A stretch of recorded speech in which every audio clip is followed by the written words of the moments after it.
The key inspiration for the work that I have in the Redlands Prize was the desire to work more closely with ideas around my cultural heritage.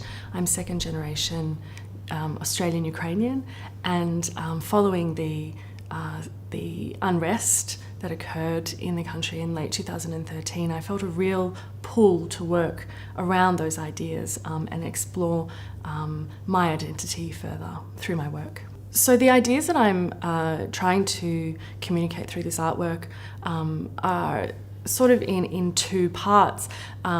Firstly, I wanted to work with universal themes around mortality, finitude, infinitude, death, transformation. The work is called Rebirth, so obviously that comes into it as well. I decided to work with the Vinok because it played such an important role in the development of my cultural identity when I was a child. So it's always been a symbol that I've held very close to myself because I wore it. It was how I recognised my femininity from a young age.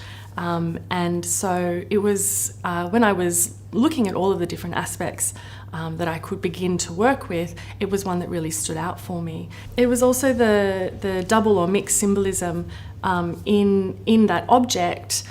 It's an object that's worn during festivals, during really happy times, but if you think about the wreath also, it has the symbolism of being used, flowers being laid at perhaps someone's grave or in memory of somebody. So I wanted to bring together the research that I'd done into the Vinok and think about everything that had happened or has happened in Ukraine over the last year and a half. So this work is really a reflection on the process of discovery that has happened during that time, personally, with my exploration of my cultural heritage, and then also reflecting on the situation, the social situation, political situation in Ukraine at the moment.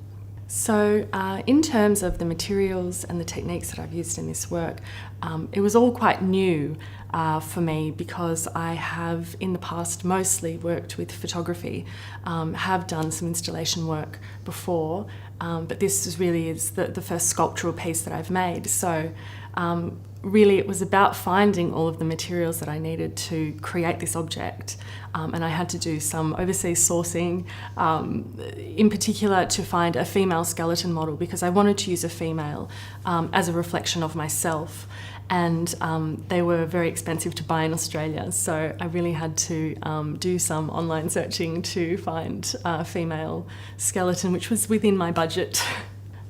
In terms of techniques, there was a bit of experimentation that went on before I created the final piece, just to make sure that I was going to get the effect that I wanted. So I did a couple of prototypes. I did a hand first, just to see how the colours would look, and also how the different flowers would look when they were fixed to the object.